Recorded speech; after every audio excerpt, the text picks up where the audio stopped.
Assalamualaikum dan salam sejahtera. Selamat pagi. Selamat Pagi pagi. Sabtu. Hari Pagi Sabtu. Sabtu 24 Disember 2022. Saya Ya kira Allah, hari dah ini nak menghampiri ke akhir Ya. tahun dah ni, Hakim. Saya kira hari ini orang dah mula bercuti panjang. Ada yang ambil cuti tahunan, ada Betul. yang ambil cuti sempena public holiday Christmas Esok. nanti. Tapi itulah, dalam kita bercuti ni banyak juga kejadian berlaku pada hujung-hujung tahun ini, terutamanya kita tahu hujung-hujung tahun ini selain orang nak bercuti, musim banjir, musim terkujuh juga. Sebab kalau kita lihat angka mangsa banjir yang terjejas di seluruh negara ini bukan sahaja di sekitar Pantai Timur, Semenanjung, tapi juga di Sabah dan Sarawak sekarang ni dah lebih 30,000. Betul.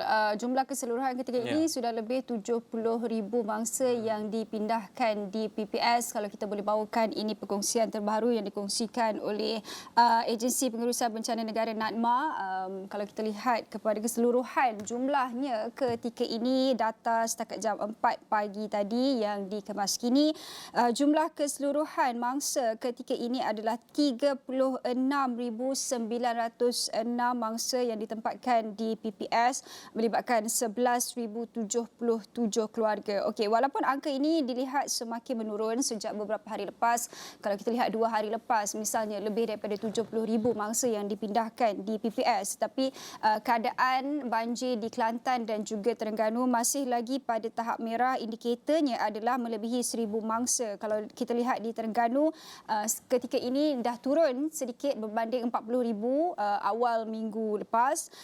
Ketika ini sudah pun turun kepada 17,712 di Terengganu, manakala di Kelantan pula sebenarnya catat peningkatan, Hakim. Kalau kita lihat beberapa minggu lepas sekitar 10,000, tapi ketika ini dah naik kepada 17,298. Jadi di sebelah Semenanjung, Kelantan dan Terengganu itu masih lagi di peringkat merah melebihi 1,000 mangsa, manakala Perak dan Johor masing-masing di Perak 69, Johor 32, Pahang tiada lagi mangsa yang dipindahkan di PPS. Jadi kita harapkan keadaan itu pulih sehinggalah menjelang tahun hadapan. Tetapi perkara utama juga yang perlu diberikan fokus ketika ini adalah keadaan banjir di Sarawak dan juga Sabah yang sudah pun mula mencatatkan peningkatan mangsa yang dipindahkan di PPS. Sarawak ketika ini 1,177, manakala Sabah 618. Sarawak di peringkat merah, manakala di Sabah pula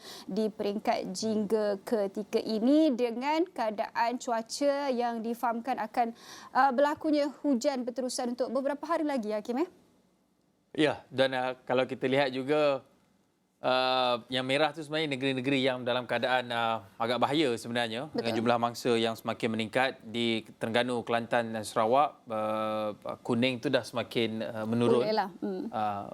Jingga tu dalam keadaan lebih daripada 500 mangsa. Lebih daripada 500 mangsa. Ya. Dan dalam masa sama juga ketika kita mungkin ada kawan-kawan yang, sebab kalau kita lihat di kawasan-kawasan tertentu tu yang tak berwarna, yang berwarna grey kelabu tu adalah kawasan yang tak terjejas sangat sebenarnya dengan banjir, tak ada yang dipindahkan ke PPS. Tetapi masih lagi terdedah kepada keadaan seperti banjir kilat. Jadi mungkin ada yang dah hujung-hujung tahun ni mungkin nak merancang percutian ke lokasi-lokasi tertentu tu, mungkin boleh fikirkan lokasi yang lebih bersesuaian. Sebab kalau nak rancang percutian tu kena pilih lokasi yang kurang risikonya. Betul. Tapi kalau nak merancang sambutan tahun baru tu tak payah rancang lah. Tak payah. Sebab apa? Sebab apa, tak ada sambutan tahun baru pun. Besar-besaran yang diadakan. Ini yang dinyatakan oleh Perdana Menteri Datuk Seri Anwar Ibrahim sebelum ini. Kita orang kata apa? Menunjukkan empati dan simpati lah kepada masa-masa banjir. Orang di kawasan tertentu berhadapan dengan keadaan seperti ini. Sebahagian pula di kawasan-kawasan yang tak terjejas banjir ini bersukaria sambut tahun baru. Dan disebabkan itu juga Menteri Pelancongan Seni dan Budaya ataupun MOTEK ada mencadangkan peruntukan yang dapat daripada peruntukan untuk buat sambutan tahun baru ini disalurkan kepada mangsa banjir. Ini yang dicadangkan oleh menterinya Datuk Seri Tiong King Sing, yang menyatakan dengan selaras dengan Pengumuman. yang dibawa oleh Perdana Menteri itu. Jadi majlis besar-besaran tak ada, beli pakaian baru pun tak ada. Setiap kali buat event ada baju, setiap kali buat event ada baju. Itu pun kos juga. Mungkin saluran ataupun peruntukan itu boleh disalurkan kepada mangsa-mangsa banjir yang terjejas ketika ini, Sazwani. Ya, dan apa yang dijelaskan oleh beliau ketika ini adalah keputusan itu dibuat tepat pada masanya dan merupakan tindakan terpuji, lebih-lebih lagi di saat negara berdepan dengan musibah banjir dan juga peristiwa duka susulan daripada kejadian yang berlaku, iaitu banjir di Pantai Timur dan juga tragedi tanah runtuh di Batang Kali yang mengorbankan nyawa termasuk kanak-kanak. Jadi dalam keadaan banjir yang berlaku ini, ramai sebenarnya pemain industri pelancongan yang turut terjejas dengan barangan dan juga premis perniagaan rosak akibat bencana itu. Sehubungan itu, MOTAC akan membantu sedaya upaya bagi memastikan pemain industri yang turut menyumbang kepada pertumbuhan ekonomi negara dan juga kumpulan penting dalam mempromosikan Malaysia di mata dunia dapat kembali bangkit pasca banjir. Ini juga penting kerana kita tahu pandemik COVID-19 sebelum ini telah pun merencatkan sedikit usaha untuk mempromosikan pelancongan dalam Malaysia, apatah lagi dalam keadaan musibah banjir yang berlaku ini. Mungkin akan merencatkan lagi, tetapi dengan adanya cadangan ataupun usaha dan juga inisiatif seperti ini dapat merancakkan kembali ekonomi serta sektor pelancongan dalam negara itu. Terutamanya melihat kepada tumpuan utama tahun hadapan, tahun baru nanti. Kawasan yang saya kira terjejas banjir ni yang menjadi tumpuan pelancong adalah contohnya di Terengganu. Banyak kawasan-kawasan pelancongan di Terengganu itu yang sepatutnya jadi tumpuan, tapi disebabkan musim tergujuh ni, saya kira aktiviti pelancongan terutama di pulau-pulau. Banyak pulau kat Terengganu tu yang jadi tumpuan pelancong dalam dan juga luar negara tidak dapat beroperasi ataupun risikolah. Itu bukan saja kawasan di chalet pelancongan, tapi produk-produk hiliran pelancongan tersebut juga akan terjejas. Bukan saja dengan tak ada orang datang, tapi mereka juga mengalami kerosakan infrastruktur dan sebagainya. Kediaman dan sebagainya. Sebab itulah Menteri Besar Terengganu mengumumkan bantuan khas tunai RM10,000 dan juga RM1,000 untuk mangsa banjir di Terengganu. Saya kira Terengganu ni antara, kalau kita ikut angkanya tadi, Terengganu tu dah berbelas ribu kan. Antara negeri yang mencatatkan jumlah mangsa banjir tertinggi. 17,000 ya. 17,000. Anda haraplah dengan 10,000 ataupun 11,000 tu. Tapi itu baru bantuan tunai, belum lagi bantuan-bantuan lain. Dan kalau kita lihat, tapi itulah dia akan diberikan kepada setiap ketua isi rumah ataupun KIR yang berdaftar sebagai mangsa banjir bagi meringankan beban mereka. Ya, dan bantuan lain seperti perbaikan rumah yang rosak, pembinaan semula rumah yang musnah dan lain-lain kerosakan infrastruktur akan dilaksanakan oleh kerajaan negeri setelah mendapat maklumat penuh penilaiannya. Dan pada masa sama, beliau juga merakamkan penghargaan kepada Kerajaan Persekutuan. Sebelum ini, Datuk Seri Anwar Ibrahim, Perdana Menteri, ada mengumumkan peruntukan segera kepada dua negeri yang memang terjejas teruk, iaitu Kelantan dan juga Terengganu. Jadi pastinya besar harapan kita untuk saksikan bantuan ini sedikit sebanyak dapat meringankan beban mangsa-mangsa banjir. Terutamanya kalau kita lihat RM10,000 ini akan diberikan kepada keluarga yang kehilangan ahli keluarga lah disebabkan banjir, dan juga RM1,000 kepada ketua isi rumah yang terjejas teruk. Jadi kita harapkan perkara ini dapat permudahkan lagi, walaupun kita tahu senario ini mungkin akan berulang kerana kita tahu tahun ni saja lebih daripada 3 kali saya kira banjir yang berlaku di Kelantan dan juga Terengganu. Tapi kita harapkan dengan bantuan ini dapat meringankan beban mereka sedikit, selain daripada mungkin tenaga kerja yang diperlukan untuk mengemas ataupun membersihkan rumah mereka. Tapi kalau kita bercakap berkenaan dengan keadaan banjir di Terengganu ini, kita tahu minggu lepas Terengganu memang mencatatkan jumlah pemindahan mangsa yang paling tinggi sekali, sekitar hampir 40,000 mangsa. Dan persoalan ditimbulkan juga adalah di mana sebenarnya Menteri Besar Terengganu minggu lepas. Ini penjelasan yang dibawakan. Beliau memohon maaf sebenarnya, Datuk Seri Ahmad Samsuri Mokhtar, sebab kalau kita lihat seperti apa dikatakan Sazwani tadi, kemuncak banjir di Terengganu ini minggu lepas. Tapi waktu minggu lepas itulah, iaitu dari Isnin hingga Rabu itulah, tu ke tempoh kritikal. Beliau tak ada dalam negara dipercayai ke luar negara ketika rakyat di negeri Terengganu dilanda banjir besar. Jadi beliau minta maaf sebab katanya tak menjangka perkara itu akan berlaku sebab sebelum ni beliau telah pun ketika orang kata apa gelombang pertama sudah pun pergi melawat mangsa, tetapi beliau tahu apa pun beliau cakap, apa pun alasan yang diberikan, dia tak dapat membetulkan keadaan yang ketiadaan beliau di Terengganu itu pada waktu-waktu sebegini. Yeah. Tapi itulah keputusan dia buat untuk keluar negara. Pada ketika itu paras air di Terengganu menunjukkan tanda-tanda penurunan, tapi itulah ada fasa pertama, ada fasa kedua dan sebagainya. Cuma ini mungkin peringatan kepada ketua-ketua pentadbiran kerajaan kerana kita serba maklum bahawa setiap hujung tahun akan berlakunya banjir musim tengkujuh. Dan walaupun mungkin menteri-menteri besar ni ada peruntukan untuk bercuti di luar negara, mungkin perlu rancang dengan lebih baik peruntukan tersebut. Saya kira ini bukan perkara kali pertama berlaku. Betul. Sebelum ini mantan Perdana Menteri pun ketika banjir hujung tahun, angka ataupun mangsa banjir terjejas 100,000, beliau di padang golf. Okay. Maksudnya ini memang perkara yang berlaku. Pemimpin ada peruntukan untuk percutian di luar negara, selalunya guna hujung tahun, tapi hujung tahun itulah waktu banjir. Jadi ini mungkin pertimbangan yang lebih wajar perlu diberikan sebelum sesuatu keputusan itu dibuat, walaupun itu hak masing-masing. Betul. Tapi itulah pemimpin kan. Ya, dengan mungkin keberadaan mereka di sana sedikit sebenarnya dapat mungkin meringankan, nak kata meringankan beban juga. Kalau turun padang tu okeylah, mungkin dapat bantu sedikit.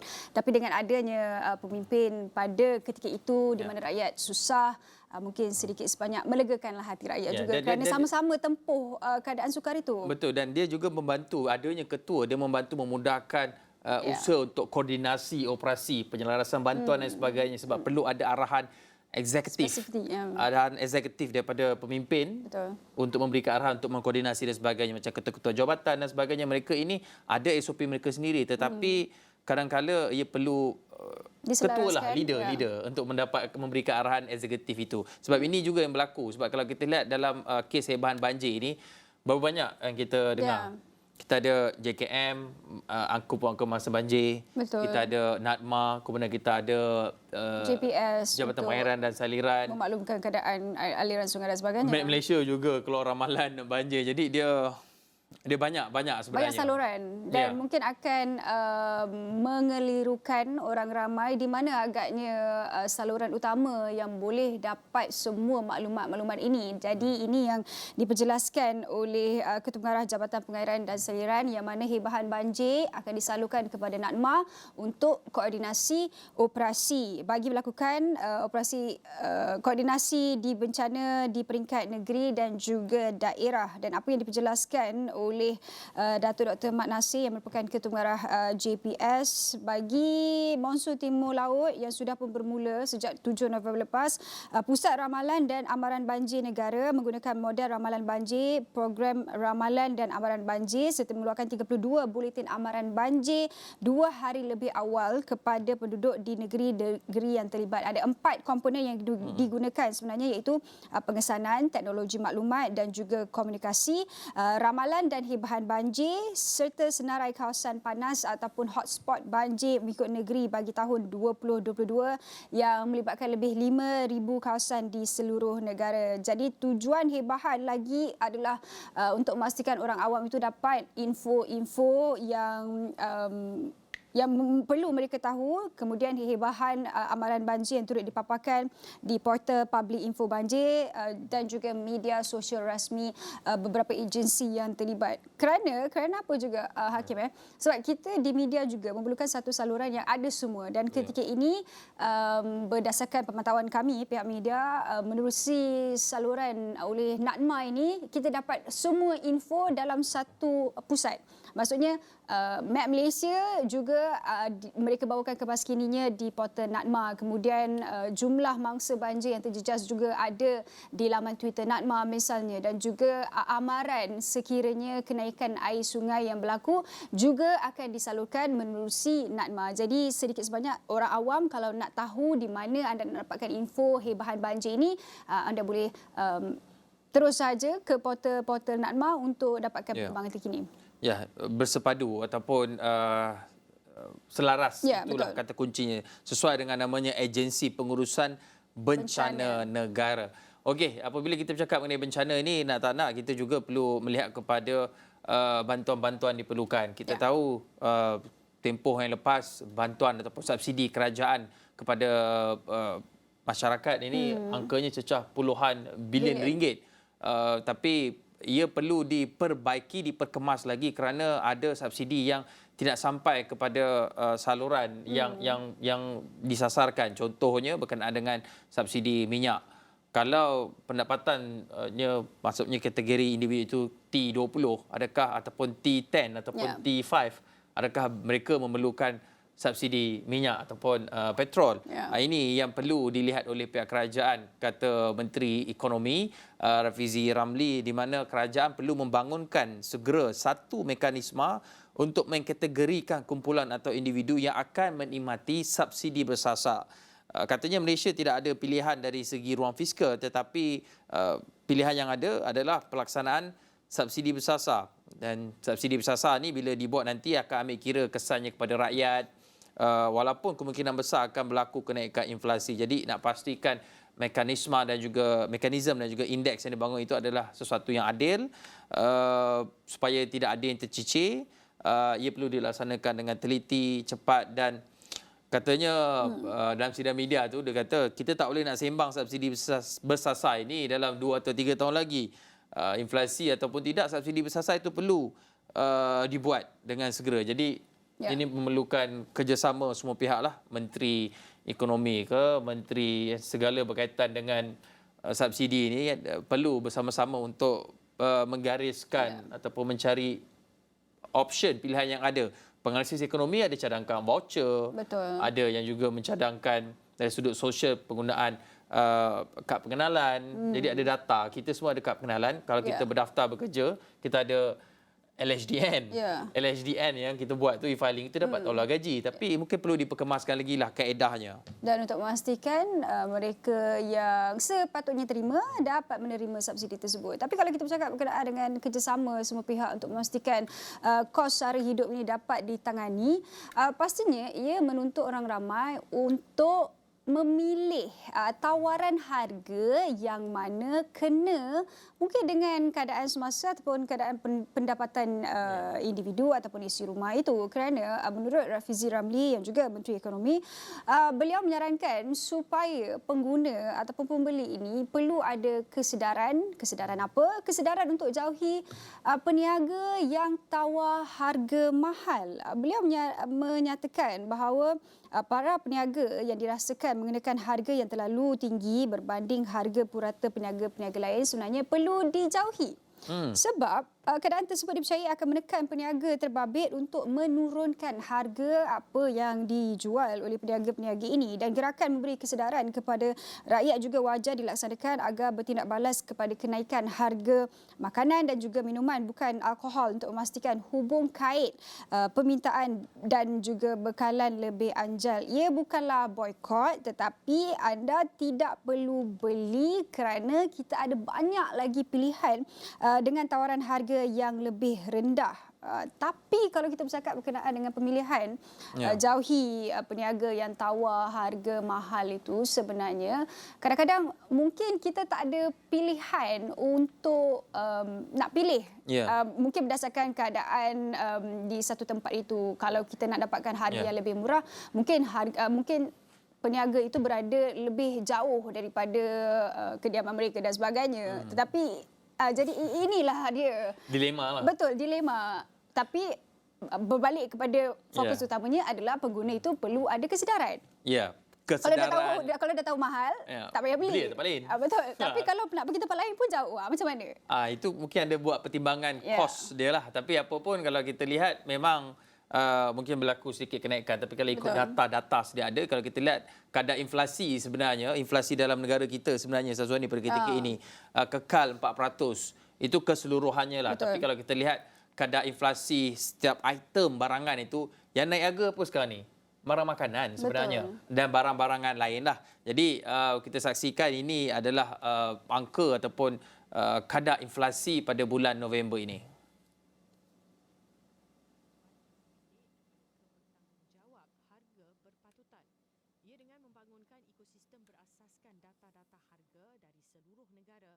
Untuk menyuntik keanjalan harga.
Okey, bertemu kembali dalam Awal di Pagi.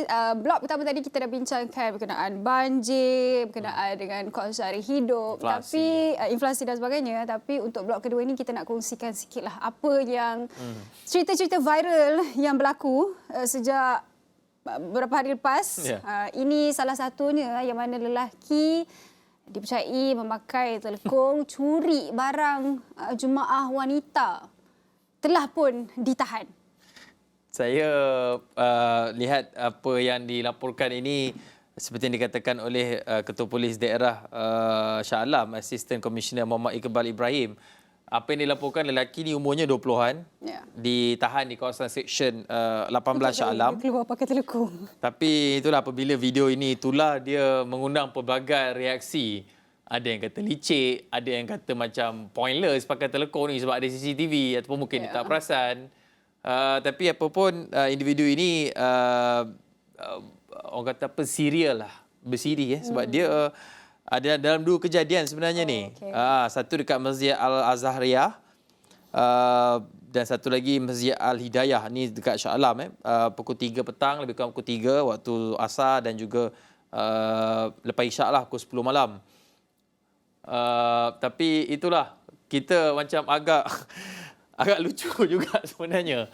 Dia masuk santai-santai tapi kemudian dia ada idea pakai telekong. Tapi saya kira kalau cerita macam ni di kawasan-kawasan suburban, kawasan pedalaman kampung, agak bukan kreatif lah, tapi dia tak tahulah, tapi sebenarnya apa yang penting adalah kalau anda nak lakukan satu-satu perkara itu, percayalah ada mata-mata yang berhati. Sebab barang yang kehilangan jumlahnya hampir 3,500 Hakim. Dalam masa 2 kali yang dia lakukan tu, 3,500 jumlah kehilangan ataupun kecurian yang berlaku itu. Saya kira walaupun dia pakai telekong nak kaburi mata orang, tapi sebenarnya ada mata-mata yang memandang. Kalau bukan kamera CCTV pun ada yang lebih besar memandang. Tapi apa pun, bab cakap pasal nampak ni, ada benda yang kalau kita nampak mungkin boleh kembang tekak lah. Yang tadi tu mungkin sedikit mencuit hati. Tapi yang ini agak kembang tekak sedikit sebab ada video yang tular di media sosial ini berkenaan dengan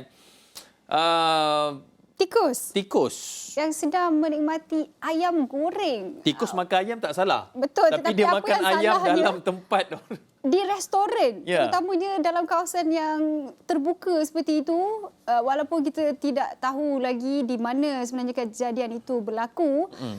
Masih lagi tiada penjelasan ataupun saya kira maklumat lanjut, terperinci.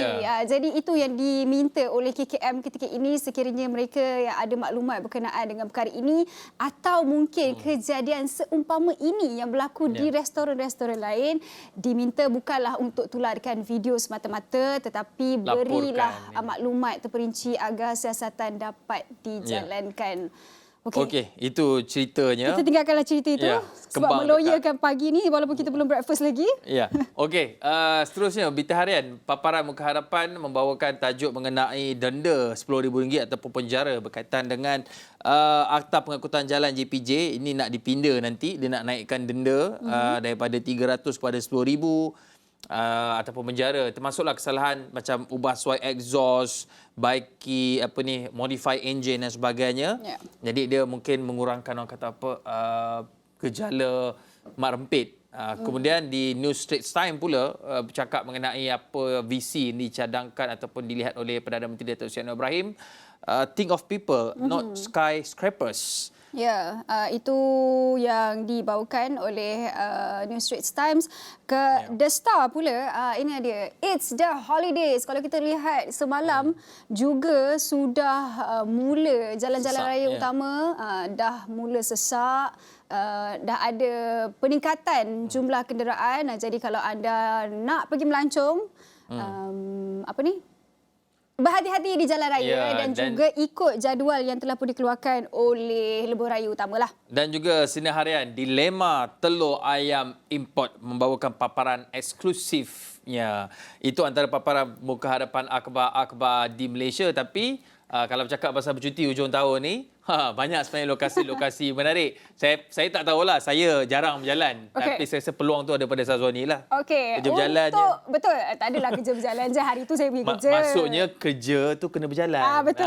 Sebab, menerusi program Turis Cuti-Cuti Malaysia, kami kongsikan kepada anda ada beberapa homestay yang menjadi pilihan. Yang menariknya anda boleh lakukan aktiviti budaya setempat. Tetapi hari ini dah memasuki episod yang terakhir, episod ke-9. Kita nak bawakan cerita apa yang menarik di Sabah. Jadi pastikan anda tonton malam ini. Dah episod terakhir. Awak tak tengok sebelum ni. Awas awak. Jangan lupa saksikan malam ini 9.30 malam. Okey, dan apa itu mengakhiri Awani Pagi. Sekian saja. Saya Hakim Rahman. Saya Nur Syazwani Safusham. Kita jumpa lagi. Bye. Hai, anda bersama saya Nur Syazwani Safusham dalam program Turis Cuti-Cuti Malaysia. Dua selebriti bersaing untuk tugasan mereka. Setiap cabaran akan membawa anda meneroka keunikan 9 homestay di Malaysia. Saksikan Turis Cuti-Cuti Malaysia yang dibawakan khas oleh Tourism Malaysia. Setiap Sabtu, 8.30 malam di saluran 501 Astro Awani.